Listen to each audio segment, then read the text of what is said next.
Hello everyone, welcome back to the nursing knowledge hub. तो आज के इस लेक्चर में फार्माकोलॉजी का फोर्थ लेक्चर हम लोग देखने जा रहे हैं, जिसका टॉपिक रहेगा फार्माकोकाइनेमेटिक्स और फार्माकोडायनेमेटिक्स, है ना। तो ये दो चीज़ या फिर दो टॉपिक हम लोग जो है आज कवर करने जा रहे हैं फार्माकोलॉजी में, है ना।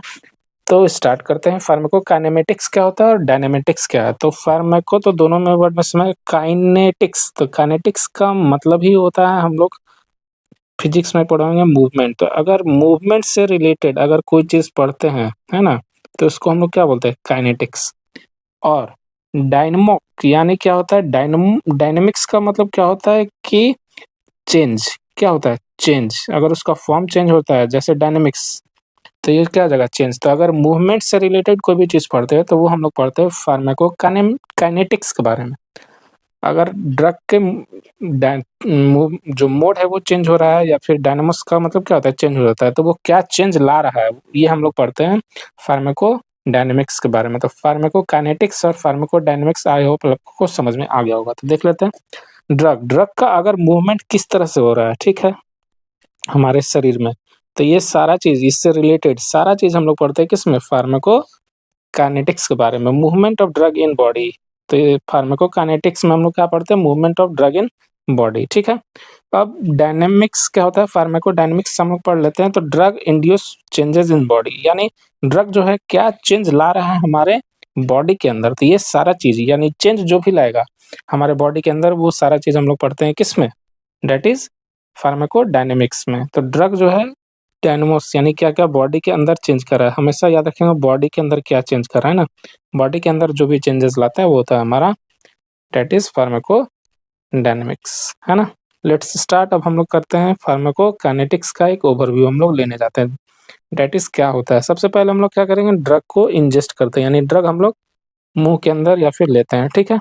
अब हम लोग जो है ड्रग को लिए, इंजेस्ट किए।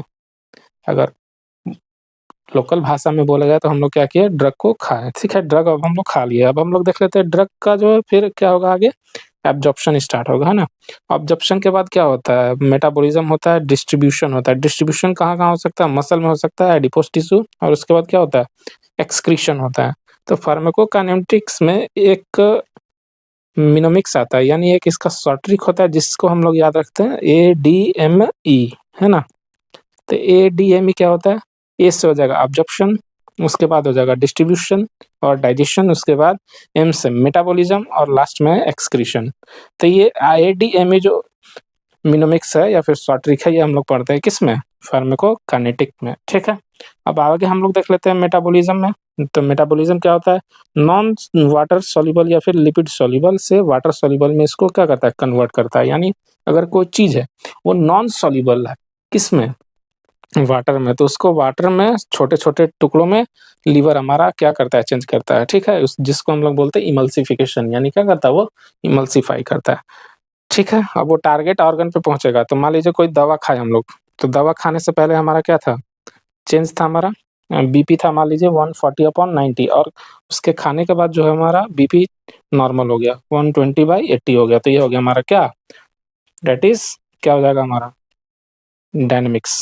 तो काइनेटिक्स में, काइनेटिक और डायनेमिक्स में ये चेंज है। तो फार्माकोडायनेमिक्स में क्या करेगा, ड्रग लेंगे, उसके बाद रिसेप्टर पढ़ेंगे और इफेक्ट पढ़ते हैं। तो ये तीन चीज़ हम लोग पढ़ते हैं किसमें, डायनेमिक्स में। और फार्माकोकाइनेटिक्स में हम लोग क्या पढ़ेंगे, ADME, ठीक है। तो अब हम लोग स्टार्ट करते हैं, है ना। तो फर्स्ट है हमारा फार्माकोकाइनेटिक्स। अब हम इसमें हम लोग देख लेते हैं कि the body does to the drug. तो जो भी चीज़ हमारा बॉडी करता है किसको, ड्रग्स को, वो हो जाता है हमारा क्या, डेट इज फार्माकोकाइनेटिक्स। इसका जो फ्रेमवर्क होता है, ये एक रूल बोल सकते हैं कि ये रूल है, इसी के हिसाब से हमारा फार्माकोकाइनेटिक्स क्या करता है, काम करता है। तो ADMI, ए से एब्जॉर्प्शन, D से डिस्ट्रीब्यूशन, M से मेटाबॉलिज्म और E से एक्सक्रीशन, है ना। तो ये हमारा रूल है और इसी के अकॉर्डिंग हमारा जो है फार्माकोकाइनेटिक्स काम करेगा। तो फर्स्ट अब हम लोग देख लेते हैं, डेट इज एब्जॉर्प्शन। एब्जॉर्प्शन क्या होता है, तो दवा का क्या होना, एब्जॉर्प्शन होना। देख लेते हैं, movement of drug from administration to blood, यानी इसमें क्या हो जाएगा, मूवमेंट ऑफ ड्रग, यानी किस फॉर्म में वो ड्रग जो है मूव करेगा, फ्रॉम एडमिनिस्ट्रेशन टू ब्लड, यानी खाए हम लोग मान लीजिए टैबलेट के फॉर्म में खाए या फिर सिरप के फॉर्म में खाए, ठीक है। तो टैबलेट क्या है, हमारा सॉलिड है, तो वो चेंज किस में होता है? लिक्विड में चेंज होगा, एब्जॉर्प्शन होता है उसके बाद। तो एक कह सकते हैं कि बड़े पार्ट से छोटे-छोटे पार्ट में टूटते हुए जो है हमारा ड्रग जो है जाता है। कुछ ड्रग जो होगा लीवर में चला जाएगा, कुछ ड्रग जो होगा वेरियस ऑर्गन्स में चला जाएगा और कुछ जो होता है वो पेशाब के थ्रू या पैखाना के थ्रू क्या होता है बाहर निकलते जाता है। तो ये भी सारी चीज़ें होती है, तो वो होता है एक्सक्रीशन। तो ये सारा चीज़ हम लोग देखेंगे, है ना? तो ड्रग क्या होता है? ड्रग देख लेते हैं आगे। If the drug taken by oral route, अगर हम ओरल रूट से ड्रग लेते हैं, है ना? तो ड्रग जो मूवमेंट होता है, drug movement from lumen to vessel, यानी कहाँ से होगा? लुमेन का मतलब यहाँ पे खाली स्थान, है ना? लुमेन का मतलब यहाँ पे बोला जा रहा है खाली स्थान, और वेसल्स में यानी खाली स्थान। तो कहने का मतलब क्या है कि ये हमारा इंटेस्टाइन है। तो इंटेस्टाइन के अंदर क्या है? लुमेन है, और यहाँ से ब्लड वेसल्स में होते हुए जाता है। तो यही इस स्टेटमेंट का कहने का मतलब है कि ड्रग अगर हम ओरल लेते हैं, यानी ओरल रूट से अगर हम ड्रग लेंगे, तो ये जो है हमारा कैसे जाएगा? Drug movement from lumen to vessel, है ना? Need to cross biological membrane which has lipid, ये क्या होता है? बायोलॉजिकल मेम्ब्रेन को क्या करता है? क्रॉस करता है। तो बायोलॉजिकल मेम्ब्रेन कहने का मतलब यहाँ पे क्या है? Cell membrane. तो सेल मेम्ब्रेन जो होता है वो किससे बना होता है? लिपिड से बना होता है ना? दैट इज़ इंटेस्टाइनल मेम्ब्रेन हो गया, एंडोथेलियम ऑफ ब्लड वेसल, बहुत सारे मेम्ब्रेन्स होता है, ठीक है? अब आगे हम लोग देख लेते हैं नेक्स्ट पॉइंट क्या हो जाएगा हमारा? Drug wants to absorb in blood, drug जो है वो कहाँ होना चाहता है? एब्ज़ॉर्ब होना चाहता है किसमें? ब्लड में। तो इसके लिए क्या करना होगा? उसको लिपिड बाइलेयर को क्रॉस करना पड़ता है, मैं बता चुका हूँ। तो उसके मेम्ब्रेन के पास क्या होता है? प्रोटीन मेम्ब्रेन होता है ना? तो मान लेते हैं कि ये हमारा जो है एक डायग्राम से मैं इसको समझाने की कोशिश करता हूँ। तो ये हमारा जो है दैट इज़ एक मेम्ब्रेन है, ठीक है? तो मेम्ब्रेन के पास में एक ऐसे गेट होते हैं, तो इसके थ्रू क्या होता है कि हमारा जो लिक्विड सॉल्युबल जो सब्सटेंस है, यानी जो वाटर सॉल्युबल सब्सटेंस है वो पास होता है। सभी जगह यहाँ से ऐसे पास नहीं हो सकता, यहाँ से ऐसे पास नहीं हो सकता। लेकिन उसके पास कुछ ऐसे स्पेशल गेट होते हैं जिसके द्वारा वो क्या होता है? पास होता है। ये आप लोग पढ़े होंगे दैट इज़ 11th में, ठीक है? तो इसके पास चार्ज पार्टिकल्स होते हैं जो कि आयोनाइज़्ड होते हैं और यही पास कराते हैं, ठीक है? सोडियम गेटेड चैनल या फिर potassium gated channel, calcium gated channel, ये बहुत सारे गेटेड चैनल होते हैं। ट्रांसपोर्टर प्रोटीन भी होता है ना? तो ये सारी चीज़ें होती हैं, ठीक है? ये सारा चीज़ 11th का पार्ट है। अब आगे हम लोग देख लेते हैं, the form of drug dictates absorption, जो फॉर्म ऑफ ड्रग होगा वो उसका क्या करेगा? आगे उसकी भविष्यवाणी बताएगा कि वो कैसा एब्ज़ॉर्ब होगा, है ना? देख लेते हैं। फॉर्म ऑफ ड्रग में 2 पार्ट आते हैं, एक होता है आयोनाइज़्ड पार्ट और एक होता है नॉन आयोनाइज़्ड पार्ट। आयोनाइज़्ड पार्ट में जनरली कुछ दवाओं में आप लोगों ने देखा होगा, जैसे लिवोसिट्रिजिन, सोडियम या फिर पोटेशियम लास्ट में जुड़ा रहता है, या फिर हाइड HCl जुड़ा रहता है। तो जिसमें वो सारा चीज़ जुड़ा रहता है वो होता है आयोनाइज़्ड फॉर्म, यानी जिसमें मेटल जुड़ा है। कह सकते हैं कि आयोनाइज़्ड पार्ट में जनरली क्या होगा? मेटल होगा। तो जिस भी दवाओं में मेटल प्रेज़ेंट होता है वो होता है हमारा आयोनाइज़्ड पार्ट, है ना? और नॉन आयोनाइज़्ड पार्ट वो हो जाएगा जिसमें मेटल वगैरह जुड़ा नहीं रहता है ना? आगे अब हम लोग देख लेते हैं। तो ड्रग में 2 पार्ट हो गए, एक होता है आयोनाइज़्ड और एक होता है नॉन आयोनाइज़्ड। ये क्या होते हैं? चार्ज पार्टिकल होते हैं, हाइड्रोफिलिक होते हैं। हाइड्रोफिलिक और एक होता है हाइड्रोफोबिक। फिलिक का मतलब लविंग, जहाँ भी फिलिक लगा हुआ वर्ड इसका मतलब क्या होता है? लविंग। तो हाइड्रोफिलिक यानी ये क्या करेगा? पानी को ज़्यादा चाहेगा, पानी को ज़्यादा प्यार करेगा, है ना? नेक्स्ट नॉन लिपिड सॉल्युबल, ये क्या होता है? नॉन लिपिड सॉल्युबल, ये लिपिड में सॉल्युबल नहीं होते हैं। नॉन आयोनाइज्ड क्या होता है? चार्ज इसमें नहीं रहता, हाइड्रोफोबिक होता है, लिपिड सॉल्युबल होते हैं, ठीक है? देख लेते हैं। ड्रग इज एब्जॉर्ब, ड्रग जो है हमेशा एब्जॉर्ब होता है नॉन आयोनाइज्ड फॉर्म में या फिर लिपिड सॉल्युबल फॉर्म में। तो हमारा जो सेल मेम्ब्रेन है वो किससे बना था? लिपिड से बना होता है। तो अगर लिपिड सॉल्युबल नहीं रहेगा तो क्या वो एब्जॉर्ब होगा? नहीं होगा। काम करेगा? नहीं करेगा। तो कोई भी फॉर्म हो दैट इज आयोनाइज्ड या फिर नॉन आयोनाइज्ड, वो उसको चेंज होना पड़ेगा नॉन आयोनाइज्ड में। आयोनाइज्ड को चेंज होना पड़ता है नॉन आयोनाइज्ड में, उसके बाद वो क्या होता है? ड्रग जो है एब्जॉर्ब होता है। तो ये गोल्डन पॉइंट होगा, इसको हम लोग याद रखेंगे कि हमेशा किस फॉर्म में जो है ड्रग हमारा एब्जॉर्ब होगा, तो वो किस में होता है? That is non ionised form में। अब देख लेते हैं हाउ ड्रग्स जो क्रॉस द मेम्ब्रेन या फिर ट्रांसपोर्टेशन मैकेनिज्म। तो ट्रांसपोर्टेशन मैकेनिज्म क्या होता है? अब हम लोग देख लेते हैं किस तरह से जो है हमारा ड्रग जो है ट्रांसपोर्ट होता है सेल के अंदर, ठीक है? तो इसके लिए 3 मेथड आता है। एक होता है डिफ्यूजन, सेकंड हमारा फैसिलिटेटेड डिफ्यूजन और थर्ड है हमारा फ़िल्ट्रेशन। ये सारे कह सकते हैं कि 11th का पार्ट है। सबसे पहले देख लेते हैं अब डिफ्यूजन। तो डिफ्यूजन क्या होता है हम लोग देख लेते हैं। The movement of substance from higher concentration to lower concentration medium. मान लीजिए इधर बहुत ज़्यादा संख्या है किसी चीज़ का, ठीक है, और इधर क्या है, कम संख्या है, तो ऑब्वियस सी बात है जो सब्सटेंस का जो मूवमेंट होगा वो इधर से इधर होगा, है ना। ज़्यादा से कम की ओर हमेशा मूव करता है, तो ज़्यादा से जब कम की ओर मूव करेगा कोई भी चीज़, तो इसको हम लोग क्या बोलते हैं, डिफ्यूजन बोलते हैं ना। देख लेते हैं ये क्या होता है। इसमें क्या होता है, high concentration to lower concentration medium. तो इसमें जो है मूवमेंट किधर से किधर होगा, हायर कंसंट्रेशन से लोअर कंसंट्रेशन की तरफ क्या होगा, हमारा मूवमेंट होगा। और इसमें एटीपी की रिक्वायरमेंट नहीं होती है ना। जैसे कि किसी एक जगह पे हम लोग क्या करते हैं, परफ्यूम मार दिए, तो परफ्यूम मार देते हैं तो वहाँ पे क्या होता है कि परफ्यूम का हायर मॉलिक्यूल्स ज़्यादा हो जाता है, ठीक है। तो और जिधर पे परफ्यूम नहीं रहता है, तो एक कोने में अगर हम खड़े हो जाए, मान लीजिए यहाँ पे हम खड़े हैं, तो जो यहाँ का जो मॉलिक्यूल्स है वो ट्रैवल होते हुए यहाँ तक आएगा, और धीरे-धीरे वो जो खुशबू है वो सारे रूम में फैल जाता है। तो यही होता है एक मेथड, डिफ्यूज़न का एग्ज़ाम्पल, है ना। ये सबसे मोस्ट कॉमन मेथड होता है ना, और इसमें एटीपी की रिक्वायरमेंट नहीं होता है। अगला अब हम लोग देख लेते हैं फैसिलिटेटेड डिफ्यूज़न। फैसिलिटेटेड डिफ्यूज़न क्या होता है, अब देख लेते हैं अच्छे तरीके से। तो ये जो 2 लेयर है, ये एक लेयर है और एक दूसरा, तो ये 2 लेयर हैं, तो इसी को बोलते हैं लिपिड बाइलेयर, ठीक है। तो हमारा जो भी सेल है, वो किससे बना होता है, लिपिड बाइलेयर से बना होता है। तो ये फैसिलिटेटेड डिफ्यूज़न में क्या होता है, कैरियर प्रोटीन का रिक्वायरमेंट होता है, और इसके द्वारा जो है ऑकर्स विथ कंसंट्रेशन ग्रेडिएंट। मान लीजिए इधर ढेर सारा है, ठीक है, तो ये क्या करेगा, यहाँ से कैरियर प्रोटीन आएगा और इसको इस गेट को क्या करेगा, अंदर की ओर पास करा देगा। तो इस तरीके से क्या होता है, हमारा ट्रांसपोर्टेशन होता है फैसिलिटेटेड मूवमेंट के द्वारा। इसमें भी एनर्जी की आवश्यकता नहीं पड़ती है, इसमें आवश्यकता पड़ती है कैरियर प्रोटीन की, और ये ऑकर करता है विथ कंसंट्रेशन ग्रेडिएंट, यानी जिधर ज़्यादा रहेगा, जिधर मात्रा ज़्यादा रहेगी उधर ज़्यादा से कम की ओर जाएगा, है ना। इसमें भी ज़्यादा से कम की ओर जाएगा। नेक्स्ट अब हमारा फिल्ट्रेशन। इसमें क्या है, ड्रग थ्रू पैरासेलुलर स्पेस। पैरासेलुलर स्पेस जो होता है, ये जो इस सेलुलर स्पेस कहने का मतलब क्या है कि सेल्स के बीच में जो है क्या होता है, कंसंट्रेशन होता है, ठीक है।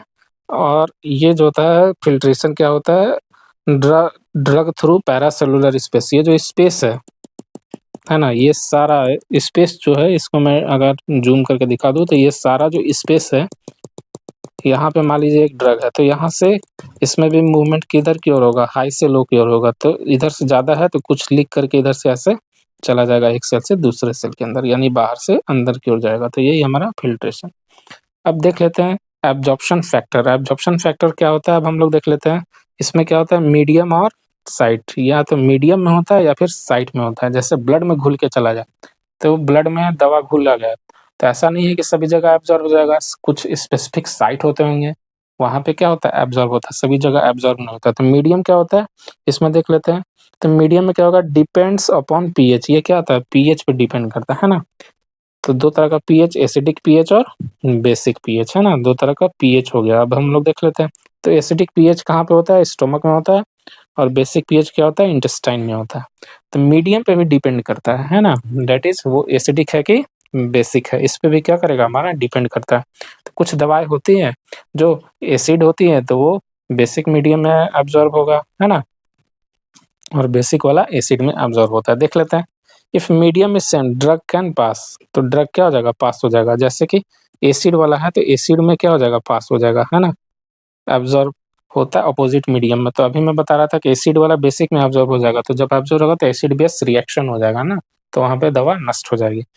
तो इसीलिए हम लोग इस्तेमाल करते हैं किसका, सेम मीडियम का इस्तेमाल करेंगे। ड्रग एसिड बेस्ड एब्ज़ॉर्प्शन, है ना, स्टोमक। तो अगर एसिड है तो वो कहाँ पे एब्ज़ॉर्ब होगा, स्टोमक में एब्ज़ॉर्ब होगा, और बेसिक है तो वो कहाँ पे एब्ज़ॉर्ब होगा, इंटेस्टाइन में एब्ज़ॉर्ब होगा, है ना। आगे अब हम लोग देख लेते हैं that is site of absorption. तो साइट ऑफ एब्ज़ॉर्प्शन में सबसे ज़्यादा एब्ज़ॉर्प्शन कहाँ होता है, स्मॉल इंटेस्टाइन। स्मॉल इंटेस्टाइन के कौन-सा पार्ट में, तो अगर कोई पूछे इन स्मॉल इंटेस्टाइन के इलियम पार्ट में, कौन-सा, इलियम 2 जगह होता है, एक इलियम बोन होता है, उसका स्पेलिंग होता है ILIUM, और ये इलियम जो होता है इंटेस्टाइन का पार्ट है, ILEUM, है ना, ध्यान दीजिएगा आप लोग, ठीक है। तो सबसे ज़्यादा स्मॉल इंटेस्टाइन में एब्ज़ॉर्ब होता है, मैक्सिमम एब्ज़ॉर्प्शन होता है due to large surface area. Large surface area किसके कारण होता है, तो विलाई के कारण होता है। विलाई के कारण जो है सबसे ज़्यादा अब्जॉर्प्शन होता है। तो ये था absorption factor, that is medium and side. तो मीडियम में एसिडिक मीडियम और बेसिक मीडियम। तो एसिडिक मीडियम में जो है एसिडिक चीज़ का जो है अब्जॉर्प्शन होता है, और बेसिक चीज़ का अब्जॉर्प्शन होता है। एसिड कहाँ प्रेजेंट रहेगा, दैट इज स्टोमक में, और बेसिक मीडियम कहाँ प्रेजेंट रहेगा, इंटेस्टाइन में। चलिए आगे बढ़ते हैं। नेक्स्ट है अब हमारा बायो अवेबिलिटी। तो बायो अवेबिलिटी क्या होता है देख लेते हैं। How much drug reaches the blood. कह सकते हैं कि मान लीजिए 100% दवा खाएं, तो 100% जब हम दवा खाएं, एक गोली खाएं, तो उसका कितना परसेंट जो है ब्लड में पहुंच रहा है, 50%, 60%, 80%, क्योंकि कुछ दवा जो है लीवर मार देगा, है ना, कुछ दवा जो है पेशाब में चला जाएगा, कुछ दवा पैखाना में चला जाएगा, तो कितना ब्लड को पहुंचा, ये चीज हम लोग को कौन बताता है, बायो अवेबिलिटी। ये बताएगा हमारा कौन, बायो अवेबिलिटी, है ना। बायो अवेबिलिटी ये बताता है कि कितना ड्रग जो है वो पहुंचा कहाँ पे, ब्लड में। तो देख लेते हैं। When the drug given oral, तो ओरल में गया, तो देख लेते हैं। सबसे पहले definition, percent of given dose which reaches the systemic circulation, यानी सिस्टेमिक सर्कुलेशन में कितना परसेंट ड्रग पहुंच रहा है। अभी मैं एग्जांपल से बताया 100%, लेकिन ब्लड में यानी सिस्टेमिक सर्कुलेशन में कितना पहुंच रहा है, ये हमारा बायो अवेबिलिटी होता है। देख लेते हैं आगे। स्टोमक, तो स्टोमक क्या होगा, स्टोमक से कहाँ जाएगा, इंटेस्टाइन में, इंटेस्टाइन से कहाँ जाता है, पोर्टल वेन में, पोर्टल वेन से कहाँ जाता है हमारा, लीवर में, लीवर से कहाँ जाता है, इंफीरियर वेना कावा में चला जाता है, IBC, that is inferior vena cava. देख लेते हैं एग्जाम्पल के लिए 100 mg ड्रग लिए, ठीक है, इन स्मॉल इंटेस्टाइन में 80% ऑब्जर्व हुआ, लीवर में फर्स्ट पास मेटाबॉलिज्म में 30% ऑब्जर्व हुआ, खत्म हो गया। तो आईबीसी पे कितना गया, आईबीसी पे कितना गया हमारा, डेट इज 50%। तो देख रहे हैं 100 mg था, लेकिन उसका 50% ही गया ब्लड में, तो कितना बच गया, 50% डिस्ट्रॉय हो गया, ठीक है। अब देख लेते हैं 50% रियल मॉलिक्यूल जो है वो गया, और ये भी कहाँ जाएगा, फर्स्ट पास मेटाबॉलिज्म में 30% ये क्या हो गया, डिस्ट्रॉय हो गया, ये क्या हो गया, डिस्ट्रॉय हो गया। अब फर्स्ट पास मेटाबॉलिज्म क्या होता है, अब हम लोग देख लेते हैं। तो फर्स्ट पास मेटाबॉलिज्म का मतलब क्या है, कि जो पोर्टल वेन होता है वहां पे हमारा जो है लीवर जो है, कोई लीवर जो हमारा डिटॉक्सिफिकेशन सेंटर होता है, लीवर हमारा क्या है, डिटॉक्स करता है। तो यानी कोई भी चीज हम कूड़ा करकट खा रहे हैं, जैसे हम लोग तेल वगैरह सारी चीजें खाते हैं, या फिर कोई शराब पीता है, या फिर कोई जहरीली चीजें खाते हैं, तो लीवर हमारा डिटॉक्स करता है, ठीक है। तो डिटॉक्स करने का काम करता है। तो जो भी हम लोग दवा लिए, तो लीवर को थोड़ी पता है कि ये अच्छा चीज है, लीवर समझेगा कि ये हमारे सेल के बाहर का चीज है, तो ये हानिकारक चीज है, ये पॉइजन है, तो इसको क्या करेगा, डिटॉक्स करने का काम करता है ना। तो डिटॉक्स करेगा, तो उस केस में वो दवा को कुछ परसेंट क्या कर देता है, खत्म कर देता है। तो यही हमारा फर्स्ट पास मेटाबॉलिज्म। आगे अब हम लोग देखते हैं कैलकुलेटिंग एंड अंडरस्टैंडिंग बायोअवेबिलिटी। कैलकुलेट कैसे करते हैं और अंडरस्टैंड करते हैं बायोअवेबिलिटी। तो हाउ टू कैलकुलेट देख लेते हैं। तो कैलकुलेशन मेजर इन फ्रैक्शन, हमेशा इसको किस में मेजर करते हैं, फ्रैक्शन में मेजर करेंगे, यानी अनुपात में, ठीक है। आगे अब हम लोग देख लेते हैं।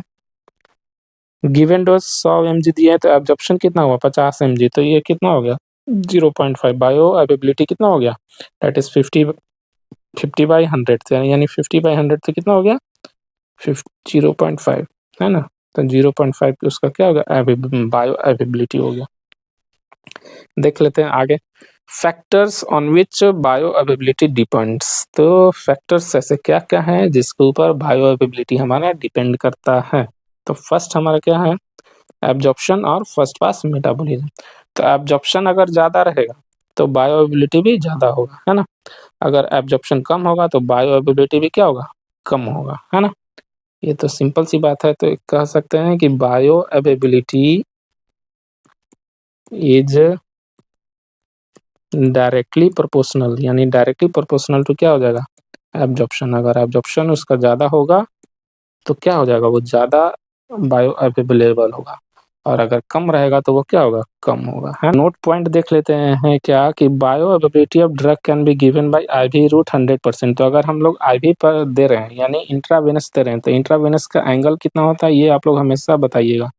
तो एंगल हम लोग जो भी साइड से क्वेश्चन होते हैं, जो हम लोग मैक्सिमम कवर कर सकते हैं, हम लोग कवर करते हैं। 20 से 25 डिग्री जनरली हम लोग इंट्रावेनस देते हैं, है ना, इस एंगल पे। IM 90 डिग्री, सबक्यूटेनियस 45, इंट्राडर्मल 5 से 10, या फिर कहीं कहीं 15 भी देखने को मिलता है। ये हो जाता है हमारा इंट्राडर्मल, है ना। देख लेते हैं। तो बायोअवेलेबिलिटी जो होता है आईवी में हम लोग कितना होता है, दैट इज़ 100% होता है। यही एक ऐसा रूट है जिसमें कि बायोअवेलेबिलिटी हमारा कितना रहेगा, 100% होता है। अब देख लेते हैं गेट कीपर क्या है हमारा, फर्स्ट पास मेटाबॉलिज्म। तो फर्स्ट पास मेटाबॉलिज्म जो है वो हमारा लीवर पे होता है, ठीक है, देख लेते हैं।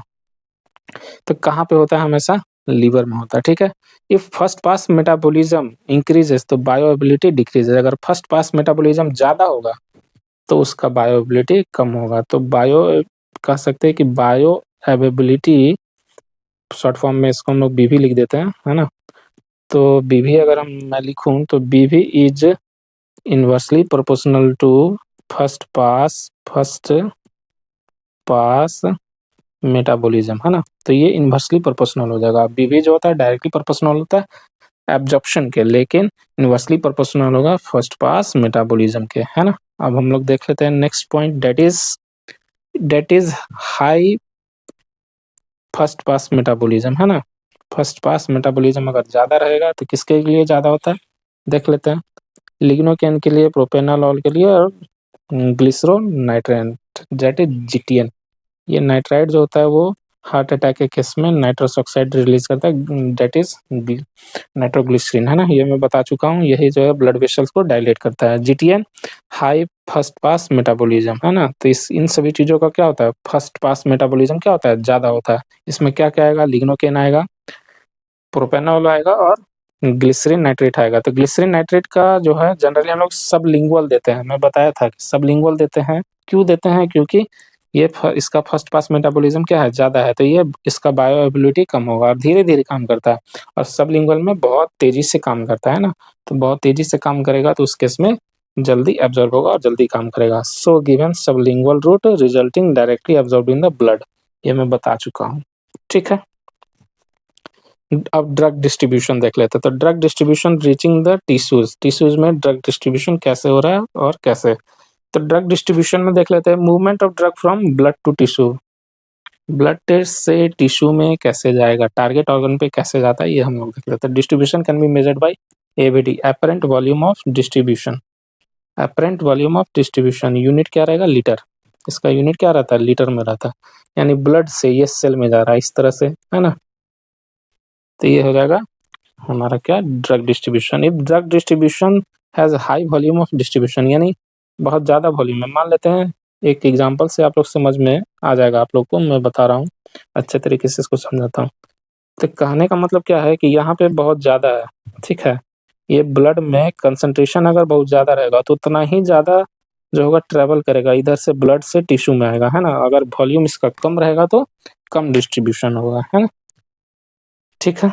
आगे अब हम लोग देखते हैं next point, that is drug concentration more in organ cell या टिश्यू। अगर हाई वॉल्यूम रहेगा तो उतना ही ज़्यादा दवा पहुंचेगा ऑर्गन या फिर टिश्यू में। If any drug has low volume distribution तो मोर कंसंट्रेशन इन ब्लड, है ना, तो ब्लड में ही ज़्यादा रह जाएगा, है ना।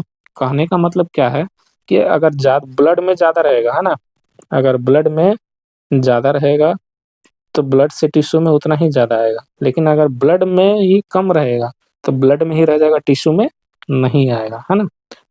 यही कहने का मतलब है, ठीक है। आगे अब हम लोग बढ़ते हैं, फैक्टर्स ऑफ डिस्ट्रीब्यूशन। कौन कौन सा फैक्टर्स होता है डिस्ट्रीब्यूशन के, तो ये हम लोग देख लेते हैं। First, lipid soluble. तो अगर लिपिड सॉल्युबल रहेगा तो हाई डिस्ट्रीब्यूशन होगा, और वाटर सॉल्युबल रहेगा तो लो डिस्ट्रीब्यूशन होगा, है ना।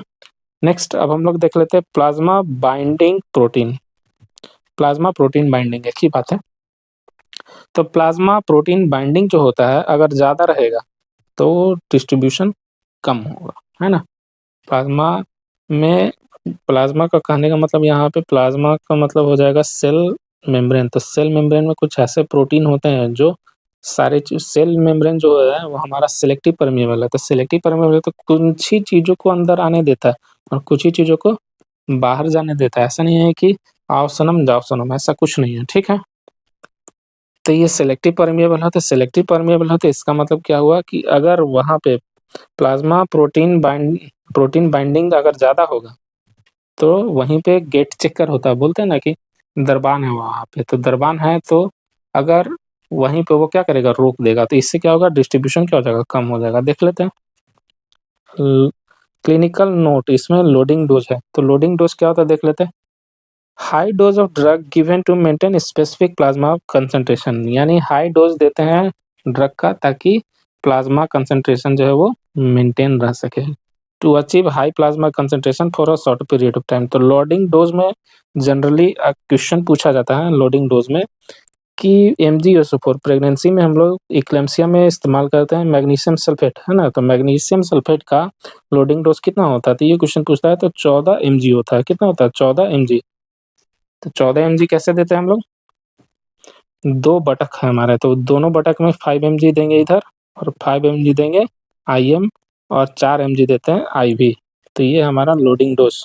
लोडिंग डोज कितना होता है? 14 mg। तो 14 mg में हम लोग 5 mg राइट वाले बटक में, फिर 5 mg लेफ्ट वाले बटक में और 4 mg हम लोग देते हैं IV, है ना? तो ये हमारा लोडिंग डोज, ठीक है। आगे अब हम लोग देख लेते हैं, अगर लोडिंग डोज कहने का मतलब है कि लोडिंग डोज से कम देंगे तो वो दवा हमारा काम करेगा? नहीं करेगा, है ना? तो MgSO4 इक्लेम्सिया में हम लोग इस्तेमाल करते हैं प्रेगनेंसी के समय, है ना? अब हम लोग देख लेते हैं ड्रग मेटाबॉलिज्म, यानी ड्रग का जो है कैसे हमारा क्या हो रहा है, ड्रग का जो है कैसे हमारा ब्रेकडाउन हो रहा है, कैसे ड्रग्स जो है किस-किस फॉर्म में क्या हो रहा है, टूट रहा है, ये हम लोग देख लेते हैं। तो ड्रग मेटाबॉलिज्म में it means stopping the action of drug bye breakdown, यानी क्या होता है, सेल जो है, ड्रग जो है क्या है, बाहर की चीज़ है, तो हमारा बॉडी वो क्या चाहता है कि ये उसको ट्रीट करता है कि एक पॉइज़न है, उसको तोड़-तोड़ के, मार-मार के क्या करना चाहता है, खत्म करना चाहता है ना? तो उसको ब्रेक डाउन करता है, तो उसका एक्शन को स्टॉप करना चाहता है, तो यही है drug metabolism. It means stopping the action of drug bye breakdown, breakdown करके उसका एक्शन को क्या करना चाहता है, स्टॉप करना चाहता है। लेकिन जितना वो टूटेगा, लेकिन फैक्ट की बात क्या है कि वो जितना टूटेगा वो उतना और ज़्यादा काम करना स्टार्ट कर देता है ना? तो ये देखिए बारीक-बारीक चीज़ें हैं, ये आप लोगों को समझना पड़ेगा किस तरह से हमारा बॉडी काम करता है। So that the drug can be eliminated, लेकिन बॉडी क्या करना चाहता है कि वो पॉइज़न है उसको हटाना चाहता है, उसको खत्म करना चाहता है।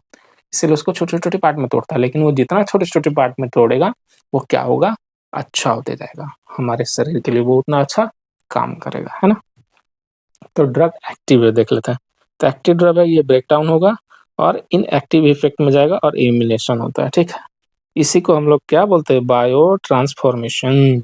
क्या बोलते हैं, बायो ट्रांसफॉर्मेशन। इसी में 2 पेज आता है, एक होता है कैटाबॉलिज्म और एक होता है एनाबॉलिज्म। तो एनाबॉलिज्म में क्या होता है कि जब छोटे-छोटे चीज़ों से मिलकर एक बड़ा चीज़ बनता है, तो बड़ा चीज़ जब बनेगा तो ये हो जाएगा हमारा एनाबॉलिज्म। और कैटाबॉलिज्म में क्या होता है, जो बड़ा चीज़ होता है वो छोटे-छोटे चीज़ में टूटना स्टार्ट हो जाता है ना? तो ये जनरली प्रोटीन्स में काम करता है, फैट मॉलिक्यूल्स में काम करेगा। तो फैट मॉलिक्यूल्स में क्या होता है, कैटाबॉलिज्म होता है, बी बड़ा होता है, उसको हम लोग छोटा-छोटा करके इमल्सिफिकेशन करके बनाते हैं और प्रोटीन जो है छोटे-छोटे चीज़ों से मिलके बड़ा स्ट्रक्चर बनता है। तो यही हमारा कैटाबॉलिज्म और एनाबॉलिज्म। आई होप आप लोग को समझ में आ रहा होगा, ठीक है? तो कैटाबॉलिज्म समझ में आया और एनाबॉलिज्म समझ में आया, ठीक है? तो कैटाबॉलिज्म जो होता है वो फेज़ 1 होता है और एनाबॉलिज्म फेज़ 2 होता है। देख लेते हैं, ये एक्टिव ड्रग जो है इनएक्टिव हो जाता है। फेज़ 1 में क्या होगा, एक्टिव ड्रग जो है चेंज हो जाएगा किसमें, इनएक्टिव में, ठीक है? इसमें क्या होता है, breakdown of drug by chemical reaction, इसमें क्या होता है, केमिकल रिएक्शन होता है ना? आगे अब हम लोग देख लेते हैं, फेज़ 2 में क्या होगा, drug plus prosthetic group. Prosthetic group के पीछे जैसे कुछ लोग होते हैं ना, नेताजी लोग को आप लोग देखे होंगे, तो नेताजी के पीछे कुछ लोग लगे रहते हैं, तो वो क्या है, प्रोस्थेटिक ग्रुप है। वो भी अपने आप को क्या समझते हैं, नेता ही समझते हैं, लेकिन वो एक्चुअल में नेता तो है नहीं। तो यही होता है प्रोस्थेटिक ग्रुप, पिछलग्गू बोल सकते हैं ना? तो क्या होता है, ये कंजुगेट मॉलिक्यूल्स होता है, तो this process is known as conjugation, यानी जाके जुड़ जाते हैं। तो ड्रग प्लस ग्रुप, तो ये एक स्ट्रक्चर बना लेंगे, उसको हम लोग क्या बोलते हैं, ड्रग ग्रुप, है ना? तो हम लोग देख लेते हैं that is exception pro drugs. जो ड्रग्स होता है जनरली वो क्या होता है, एक्टिव होता है ना? वो सारा क्या होता है, एक्टिव, और हमारा बॉडी उसको क्या बनाता है, इनएक्टिव बनाने की कोशिश करता है ना? तो सारा ड्रग्स क्या होता है, एक्टिव होता है और हम लोग उस हमारा बॉडी है उसको इनएक्टिव बनाता है। लेकिन प्रो ड्रग्स वो होते हैं जो पहले इनएक्टिव होते हैं, है ना? पहले क्या होगा, इनएक्टिव होगा, लेकिन उसको हम लोग बाद में क्या करेंगे, एक्टिव करते हैं। तो वैसे ड्रग्स को हम लोग प्रो ड्रग्स बोलते हैं, यानी इनएक्टिव से चेंज होगा किसमें, एक्टिव में। तो एक्टिव में जो चेंज होता है इनएक्टिव से, ये होता है हमारा प्रो ड्रग्स, है ना? और नॉर्मल ड्रग्स क्या होता है, एक्टिव होता है, ठीक है? और उस हमारा जो बॉडी है वो चेंज करता है किसमें, इनएक्टिव में। देख लेते हैं नॉर्मल फेज में क्या होता है। फेज 1 में एक्टिव से किस में जाता है, इनएक्टिव में जाएगा, लेकिन एक्सेप्शन हमारा प्रोड्रग। प्रोड्रग क्या होता है देख लेते हैं। Some drugs are inactive but after metabolism they become active. ये इन्हीं को हम लोग क्या बोलते हैं, शुरू में क्या रहता है, इनएक्टिव रहता है और ये बाद में चल के एक्टिव हो जाता है ना। प्रोड्रग बिफोर मेटाबॉलिज्म कैसा रहेगा, इनएक्टिव रहेगा, लेकिन मेटाबॉलिज्म के बाद एक्टिव हो जाता है। एग्जांपल्स ऑफ प्रोड्रग में क्या होगा, all prefer doing study in PDM class, है ना। पीडीएम ऑल प्रीफर, ये इंपॉर्टेंट है, ये कॉलम ही पूरा इंपॉर्टेंट हो जाता है कि कौन कौन सा ड्रग्स जो है वो प्रोड्रग्स में आता है ना। देख लेते हैं हम लोग, तो प्रोड्रग्स में कौन कौन सारी चीजें आएंगी। तो ऑल से हो जाएगा एस इनहिबिटर 1, प्रीफर से हो जाएगा पेंटोप्राजोल और मेप्राजोल, है ना, यानी जितने भी H2 ब्लॉकर्स होते हैं। नहीं, प्रोटोन पंप इनहिबिटर, ये पीपीआई होगा। प्रोटोन पंप इनहिबिटर जो होता है वो प्राजोल में आता है, ठीक है। डूइंग, डूइंग से होगा डिपिराविफ्रिम, स्टडी से होगा सल्फासेलेजिन, इन से irinotecan that is anti cancer drugs, prednisolone, levodopa और मिथाइल डोपा या फिर मिनॉक्सिडिल। और क्लास के ए से हो जाएगा क्लोपिजेड्रोल और कार्मीपेराजोल। ये क्या होता है, एंटीप्लेटलेट, पैट्रिक होता है और एंटीटोरेड होता है, ठीक है।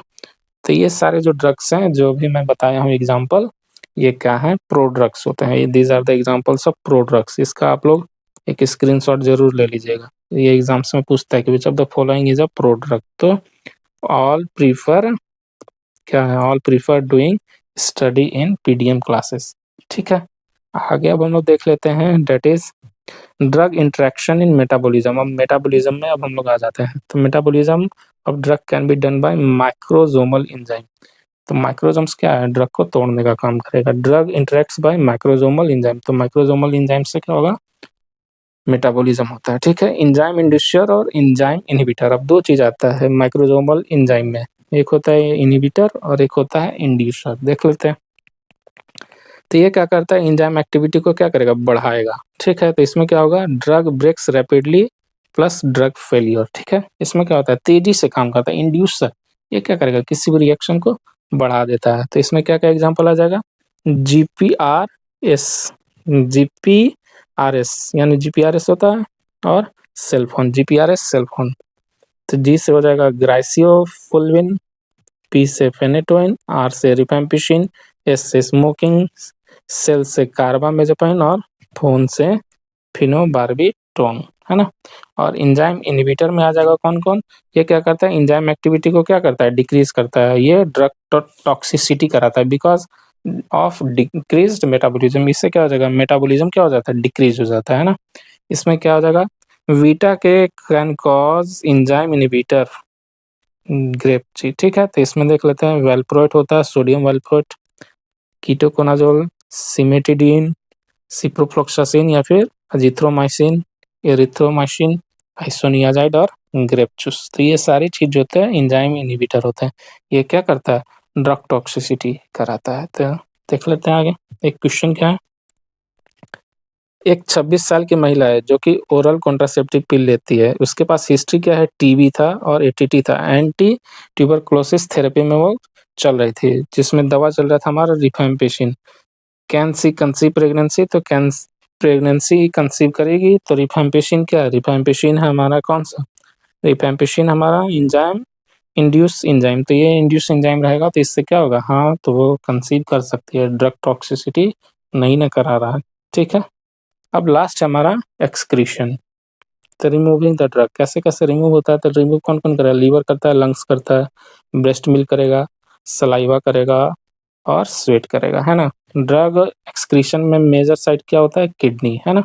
मेजर साइट क्या है हमारा, किडनी। किडनी के द्वारा जो है ड्रग निकलता है, और फीकस के द्वारा, पैखाना के द्वारा भी हमारा मेजर पोर्शन ऑफ ड्रग जो है रिलीज होता है। Need for a drug to be excreted becomes ionized या फिर वाटर सोल्यूबल। तो एब्जॉर्ब होने के लिए हमारा क्या होना चाहिए, नॉन आयोनाइज्ड, क्या होना चाहिए, नॉन आयोनाइज्ड, है ना।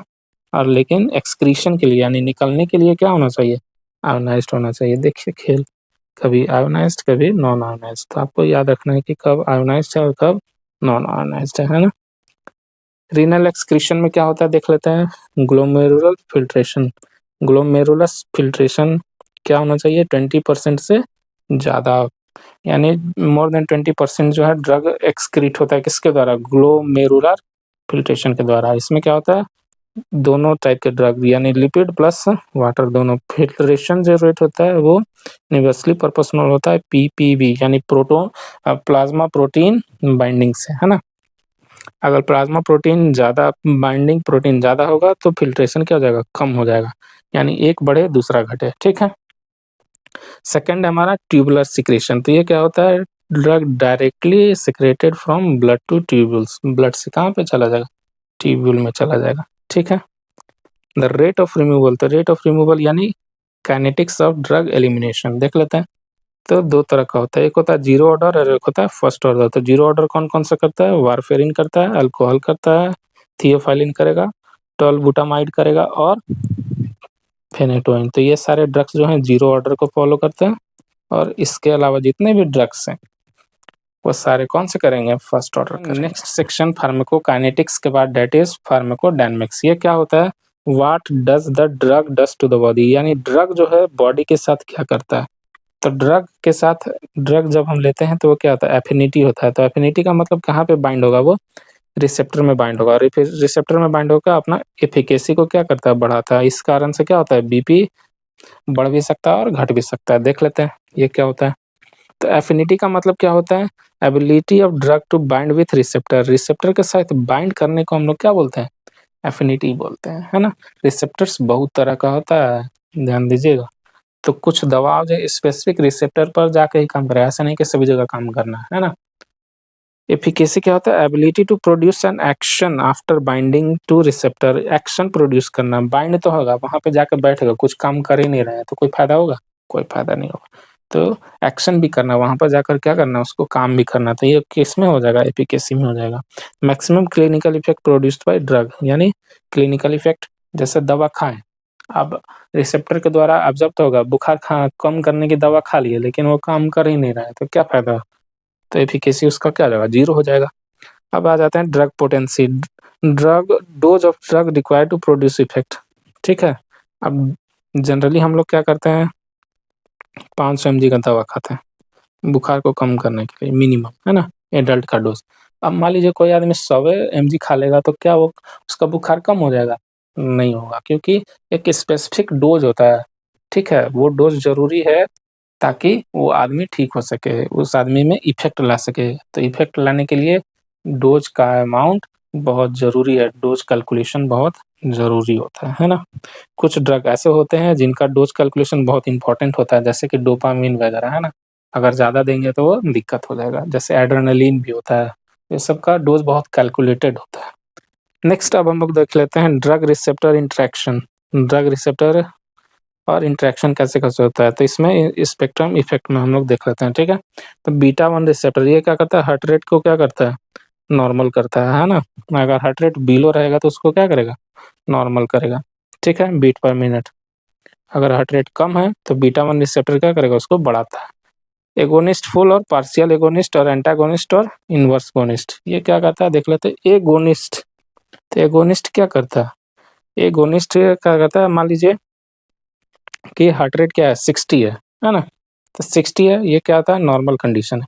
अब मान लीजिए एगोनिस्ट क्या करेगा, उस हार्ट रेट को क्या करेगा, बढ़ा देगा, यानी 100 बीट पर मिनट्स कर देगा। तो ऐसा ड्रग जो होता है जो बढ़ा देता है उसको हम लोग क्या बोलते हैं, उल्टा काम करेगा, तो वो क्या हो जाएगा, एगोनिस्ट हो जाता है, ठीक है।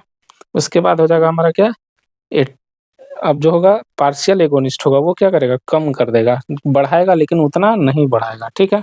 तो ये हो जाता है हमारा क्या, पार्शियल एगोनिस्ट। नेक्स्ट हमारा देखिए, फर्स्ट केस में क्या है, हार्ट रेट हमारा 60 बीट पर मिनट है, तो ये क्या है, नॉर्मल है।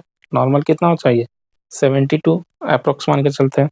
तो एगोनिस्ट फुल जो होता है वो हार्ट रेट को बहुत तेजी से बढ़ा देगा, और पार्शियल एगोनिस्ट जो होता है वो क्या करता है, हार्ट रेट को बढ़ाएगा लेकिन उस रेंज में नहीं बढ़ाता, बहुत ज़्यादा नहीं बढ़ाता है। एंटागोनिस्ट क्या करेगा, नो इफेक्ट, ठीक है। और इन्वर्स एगोनिस्ट वो क्या करेगा, एडवर्स इफेक्ट और कम कर देगा, अपोजिट इफेक्ट। 60 था अब उसको 40 लेके आएगा, 30 लेके आएगा। तो क्या होता है, फुल एगोनिस्ट जो होता है वो क्या होता है, मैक्सिमम प्रोड्यूस मैक्सिमम इफेक्ट, वो क्या करता है, मैक्सिमम इफेक्ट को प्रोड्यूस करता है। पार्शियल सब मैक्सिमल बीच बीच का।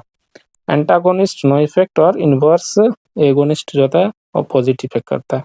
देख लेते हैं अब हम लोग the target types of receptor when drug attach, है ना। तो ड्रग जब अटैच होता है तो टारगेट रिसेप्टर देख लेते हैं। तो एक होता है लिगेंड गेटेड आयन चैनल, इसमें क्या होता है लिगेंड होता है, ठीक है।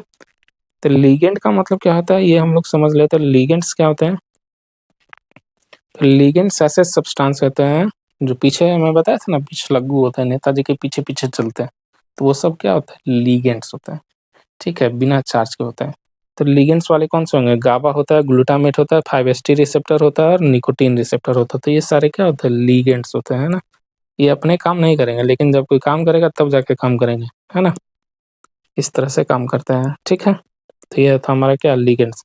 निकोटीन रिसेप्टर भी ना, तो फास्टेस्ट एक्टिंग रिसेप्टर,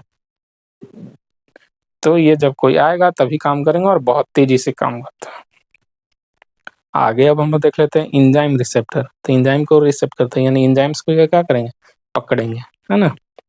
तो देख लेते हैं insulin receptor, IGF internal growth factor, JAK receptor that is Janus kinase receptor.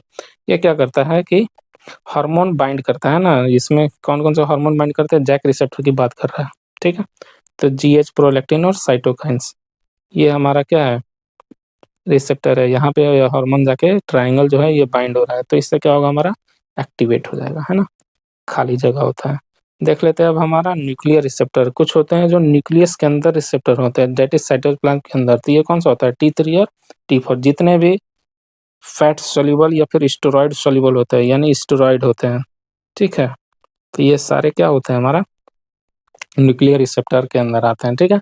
जिसमें विटामिन ए हो जाएगा, एस्ट्रोजन हो जाएगा, टेस्टोस्टेरोन हो जाएगा, अल्डोस्टेरोन हो जाएगा, प्रोजेस्टेरोन हो जाएगा, ठीक है, ग्लिसरॉल्डिहाइड हो जाएगा और विटामिन डी हो जाएगा। तो ये सारे चीज़ें इसमें किसमें आएंगे न्यूक्लियर रिसेप्टर में। तो जो भी फैट सोल्यूबल या फिर स्टेरॉइड सोल्यूबल होते हैं वो क्या होते हैं हमारे न्यूक्लियर रिसेप्टर। आगे अब हम लोग देख लेते हैं that is G protein coupled receptor, also known as G protein coupled GPCR. तो जीपीसीआर जो हो जाएगा वो हमारा क्या हो जाएगा सर्पेंटाइन हो जाएगा, 7 ट्रांसमेम्ब्रेन हो जाता है और हेप्टा हेलिकल हो जाता है, ठीक है। अब देख लेते हैं जीपीसीआर में क्या क्या होता है, ठीक है। तो deep dive in GPCR classes. GPCR का क्या क्या क्लासेस होता है हम लोग देख लेते हैं। तो जीएस होते हैं, एक जीक्यू होता है, जीआई होता है या फिर जी नॉट होता है। तो देख लेते हैं जीएस में क्या क्या आएगा, साइक्लिक एम्फाबोलिक पाथवे, ये स्मूथ मसल रिलैक्स और कॉन्ट्रैक्ट कार्डियक मसल। तो इसमें क्या होता है साइक्लिक एम्फाबोलिक पाथवे, ये कहाँ पे होता है माइटोकॉन्ड्रिया में होता है, ठीक है। कहाँ पे होगा माइटोकॉन्ड्रिया में होता है, ठीक है। अगला हमारा स्मूथ मसल को क्या करता है रिलैक्स करता है, जैसे कि ब्रोंकाई हो गया, ब्लड वेसल हो गया, यूट्रस हो गया। और कॉन्ट्रैक्ट कार्डियक मसल, ये कार्डियक मसल को भी क्या करता है कॉन्ट्रैक्ट करता है। जीक्यू वाले जो होते हैं वो क्या करते हैं कैल्शियम आयन को क्या करते हैं बढ़ाते हैं और स्मूथ मसल को क्या करेंगे कॉन्ट्रैक्ट करेंगे। और जीआई और जो जी नॉट होते हैं वो साइक्लिक एम्फाबोलिक पाथवे को क्या करेंगे कम करेंगे, यानी एटीपी जो फॉर्म होता है माइटोकॉन्ड्रिया में उसको क्या करेगा नहीं बनाएगा, क्या करेगा नहीं बनाएगा, है ना। आगे अब हम लोग देख लेते हैं कि ये क्या करेगा कैल्शियम को क्या करेगा डिक्रीज करता है, कैल्शियम आयन को क्या करेगा ये डिक्रीज करेगा, स्मूथ मसल को क्या करता है रिलैक्स करता है। ये दोनों का जस्ट बोल सकते हैं कि ये जो है ये दोनों आपस में मिले रहते हैं ना, ये दोनों आपस में मिले रहते हैं, लेकिन ये क्या करता है साइक्लिक मेटाबॉलिक पाथवे को ये बढ़ाएगा, लेकिन ये क्या करेगा घटाएगा। ये बोल सकते हैं कि ये जस्ट इसका अपोजिट है, यानी GS is opposite of GI और जी नॉट, है ना। और स्मूथ मसल को क्या करेगा रिलैक्स करेगा, है ना। ये भी स्मूथ मसल को रिलैक्स करता है और ये भी स्मूथ मसल को रिलैक्स करता है, लेकिन ये किसके रिलैक्स करेगा ये हट को करेगा, है ना। और ये जस्ट अपोजिट है। तो कह सकते हैं कि जीएस और जीआई और जी नॉट जो है सेम क्लास का है, लेकिन थोड़ा सा अलग अलग है, थोड़ा सा डिफरेंस है। और जीक्यू इन दोनों का क्या अपोजिट है। तो फार्माकोकाइनेटिक्स और फार्माकोडायनेमिक्स में आज के लिए इतना ही। Thank you.